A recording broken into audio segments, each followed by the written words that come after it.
de Max sur i24 News, bienvenue à tous. Au programme aujourd'hui, une découverte, une immersion dans quelques minutes dans l'univers en plein essor du high-tech palestinien. Ramallah attire les investisseurs américains, européens qui rêvent de voir émerger une nouvelle nation start-up. Des projets ambitieux pour un secteur qui pèse de plus en plus dans l'économie palestinienne. Rendez-vous dans un instant.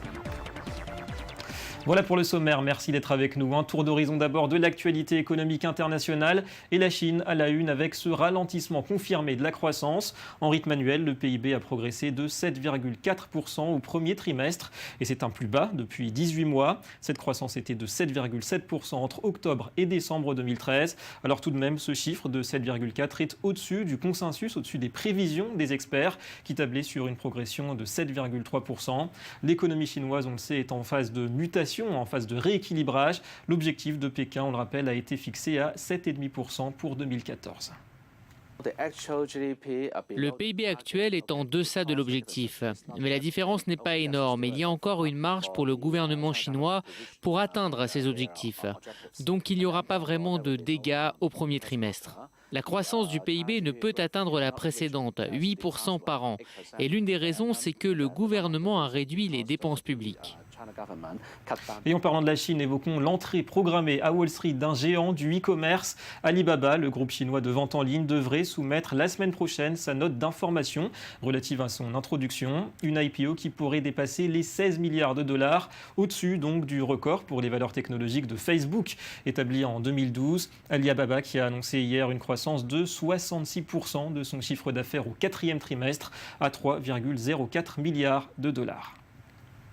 Et cette belle santé d'Alibaba pourrait aussi faire le bonheur de l'américain Yahoo. Le célèbre portail internet détient 24% du groupe chinois et il devra céder 10% au moment de l'entrée en bourse d'Alibaba, conformément à un accord entre les deux entités. Or, la valorisation d'Alibaba pourrait atteindre 150 milliards de dollars. Yahoo, du coup, obtiendrait un pactole d'environ 10 milliards après impôt. Yahoo qui a d'ailleurs enregistré entre janvier et mars son meilleur trimestre depuis 4 ans, avec un chiffre d'affaires en hausse de 1% et un bénéfice par action au-dessus des prévisions. Le développement à l'échelle mondiale. Ban Ki-moon participe cette semaine à une conférence de l'OCDE, l'Organisation de coopération et de développement économique, 34 pays membres. Le secrétaire général de l'ONU espère voir des avancées, des initiatives concrètes au niveau de la coopération internationale. Au programme des discussions notamment l'efficacité des politiques d'aide et la lutte contre la pauvreté. Global Partnership for Effective Development Cooperation. Le partenariat mondial pour un développement efficace doit déboucher sur des contributions essentielles. J'espère voir émerger des initiatives de cette réunion qui permettront de renforcer et de respecter les engagements en faveur de la coopération et du développement. Nous devons travailler ensemble pour parvenir à un développement durable.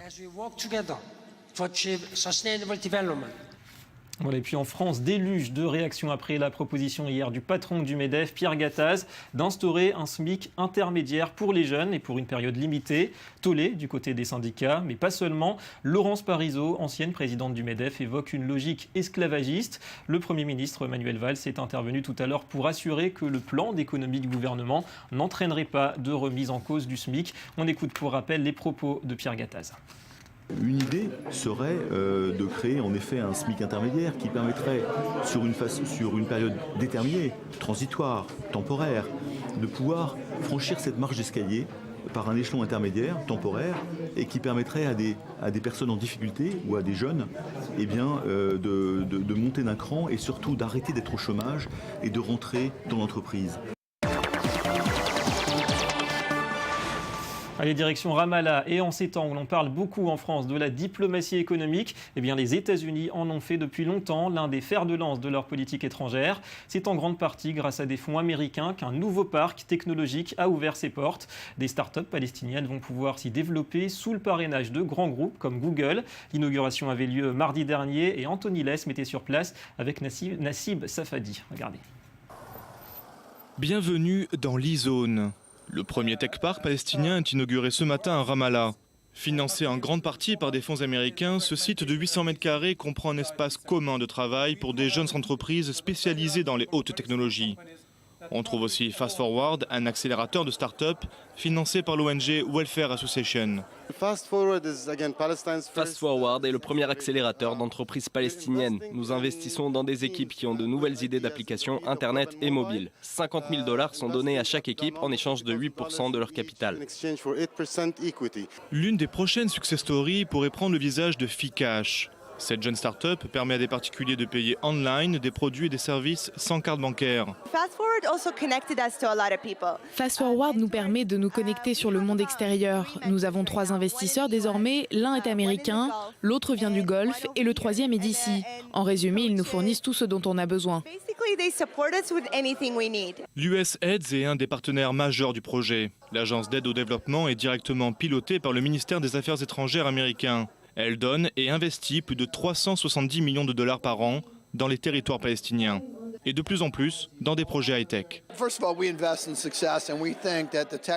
Tout d'abord, on investit dans ce qui va réussir et nous pensons que le secteur high-tech à Ramallah sera très profitable. Nous mettons en relation les entrepreneurs avec les investisseurs, surtout ceux de l'international. On crée des opportunités, très souvent avec des grandes entreprises comme Google, Microsoft ou Cisco. On met en relation les compétences et on crée des partenariats. Les États-Unis ont bel et bien mis en œuvre une diplomatie économique. John Kerry, le secrétaire d'État américain, avait même annoncé l'année dernière un plan d'investissement de 4 milliards de dollars dans les territoires palestiniens. Mais déjà, les mastodontes de la Silicon Valley comme Google, Cisco et Intel investissent main dans la main avec les diplomates américains pour développer l'économie palestinienne. La prospérité serait le chemin de la paix, et la croissance, celle d'un État palestinien. Pour nous, le gouvernement américain doit regarder à long terme, rechercher la création d'un État palestinien, une économie saine et stable, un secteur privé. Tout ça passe par une économie de la technologie. Bien que la Cisjordanie ou Gaza n'ont pas accès à la 3G ou à une connexion Internet à haut débit, en à peine 10 ans, un véritable écosystème est sorti de terre. Avec 300 entreprises, 2000 ingénieurs diplômés par an, la part du high-tech palestinien a atteint les 6% du PIB aujourd'hui, contre 1% en 2008. Je pense que le secteur des high-tech compte déjà 100 millions de dollars de fonds prêts à être investis. Désormais, il nous faut trouver de nouvelles idées, de nouveaux projets et de nouveaux entrepreneurs pour traduire ces idées en de véritables affaires profitables. Le ministre, dans son discours, parlait de la Palestine comme la future nation start-up du monde arabe.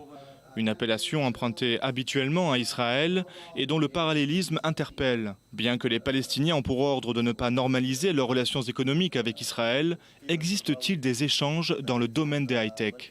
Vous pouvez trouver en Palestine des entreprises qui fournissent des activités de sous-traitance, donc oui, ça arrive. En étant optimiste, les startups devraient pouvoir vendre leurs produits au niveau mondial et générer des revenus à la Palestine venant d'Israël ou d'autres pays. C'est quelque chose que nous recherchons en tout cas. Les progrès dépendent bien sûr de la situation politique et du processus de paix.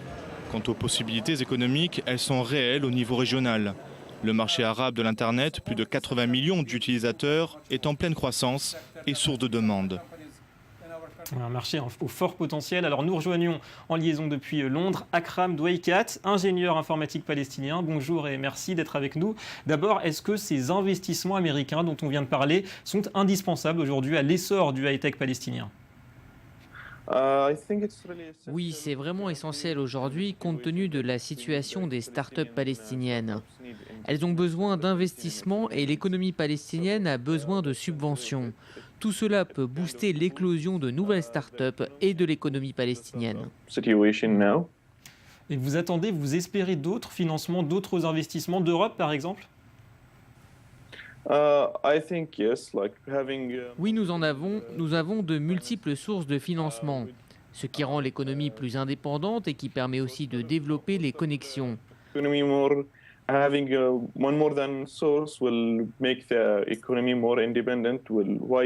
le même temps, nos liens économiques sont plus développés avec le reste du monde. Alors Mohamed Mustafa, le ministre palestinien de l'économie, affirme que les Palestiniens vont créer la prochaine Startup Nation du monde arabe. Vous pensez que c'est possible ? Je pense qu'il existe un potentiel pour que l'économie palestinienne franchisse un cap. Le secteur des startups est prometteur. Il avance vite, mais je dirais que le secteur a encore besoin de temps. Et en parlant de nations start-up, c'est souvent comme cela qu'on désigne Israël aussi. Est-ce qu'il existe des liens, des ponts avec des sociétés israéliennes?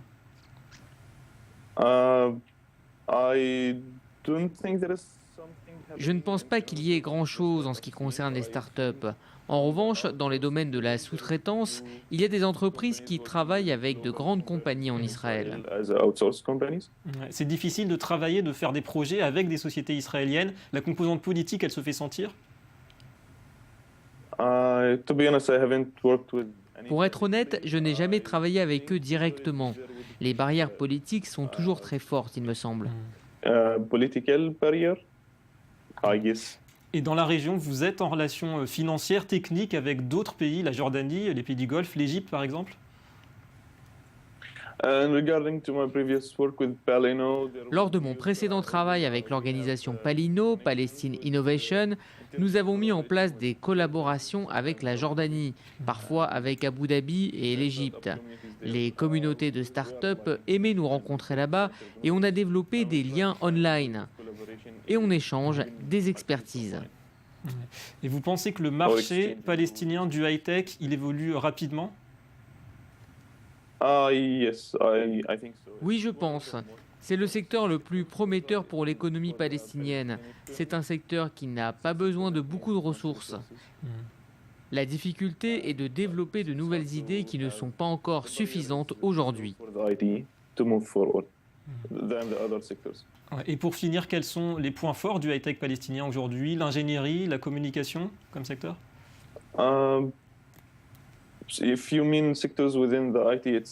Si vous parlez d'un secteur dans les hautes technologies elles-mêmes, je dirais les applications mobiles, le développement du web et la sous-traitance. Mais il y a toujours des obstacles comme le fait que nous ne pouvons pas disposer de la 3G. Nous n'avons pas les autorisations d'émettre des fréquences compatibles en Palestine.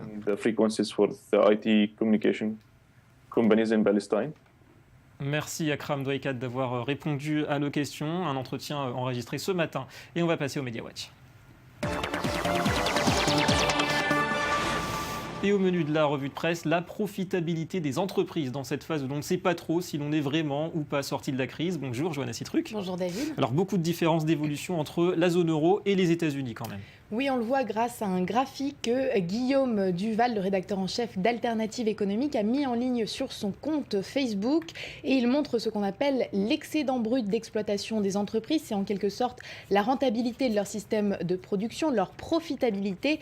Et on voit bien que cet indice est beaucoup plus élevé pour les compagnies américaines que pour les compagnies de la zone euro. Et selon Guillaume Duval, c'est à cause des politiques d'austérité qui ont été mises en place donc justement pour pouvoir sortir de la crise. Pour lui, elles sont stupides, elles sont même contre-productives, elles font exploser le chômage et empêchent les pays de se désendetter, alors que outre-Atlantique, la Fed, la Réserve fédérale américaine, a elle pratiqué une politique monétaire ultra accommodante. Elle a fait marcher la planche à billets, comme on dit plus communément, et aujourd'hui, les entreprises en sortent gagnantes puisqu'elles ont presque triplé leurs profits depuis 2008. Ouais, Guillaume Duval, qu'on a eu le plaisir d'interroger sur les grands dossiers économiques internationaux. Alors on parle maintenant de Google, la réalité augmentée. C'est parti avec la mise en vente des fameuses lunettes Google Glass. Oui, mardi, pendant une journée et une seule, Google a mis en vente ses lunettes, les fameuses Google Glass, mais seuls les résidents américains âgés de plus de 18 ans pouvaient se les procurer, pouvaient aller sur le site de Google et les commander pour 1 500 $ et sans les taxes. Une opération commerciale qui était donc très limitée. Et pour ceux qui n'ont pas réussi à les avoir, ils peuvent toujours aller sur les sites de e-commerce comme eBay ou encore Amazon ou bien d'autres, mais avec des prix bien plus élevés. On a vu certaines paires à plus de 3 000 $. Ouais, ça c'est sûr. Hier aussi, Google a fait parler de lui avec le rachat de Titan Aerospace. Oui, les rumeurs misaient le mois dernier sur Facebook, mais c'est finalement Google qui a racheté Titan Aerospace, le fabricant américain de drones. Leur particularité, c'est que ces drones fonctionnent à l'énergie solaire et qui sont donc capables de se maintenir environ 5 ans à une altitude d'une vingtaine de kilomètres. Ils ont les mêmes caractéristiques qu'un satellite géostationnaire, mais ils sont moins coûteux et ils pourraient donc servir de relais pour apporter Internet dans les régions les plus dépourvues. Pour l'instant, le coût de l'acquisition n'est pas encore connu, n'est pas révélé, mais lorsque les rumeurs tournaient sur le rachat par Facebook de Titan Aerospace, les chiffres évoqués étaient autour de 60 millions de dollars, donc ça ne devrait pas être très loin. C'est pas mal. Et puis on parle d'impression 3D, ça se passe en Chine. 10 maisons ont été non pas construites, mais imprimées, s'il vous plaît. Oui, une société chinoise a donc imprimé différentes pièces nécessaires pour construire 10 maisons en seulement 24 heures. Et ces maisons donc mesurent 200 mètres carrés chacune. Elles coûtent environ 30 000 yuan, c'est près de 3 500 €, ce qui est assez faible par rapport au marché immobilier chinois actuel. Et pour obtenir ces résultats, ils ont dû construire une imprimante 3D gigantesque de 32 mètres de long, 10 mètres de large et près de 7 mètres de haut. Et pourtant, ça paraît incroyable, mais ce n'est pas une première. À Amsterdam, une maison de 13 chambres est actuellement en train d'être construite grâce à une imprimante 3D. Eh ben, c'est du travail. Merci Johanna et à demain. À demain. Et c'est la fin de cette édition. Merci à vous de nous avoir suivis. Économie Le Mag revient demain sur i24 News et l'information continue. Restez avec nous.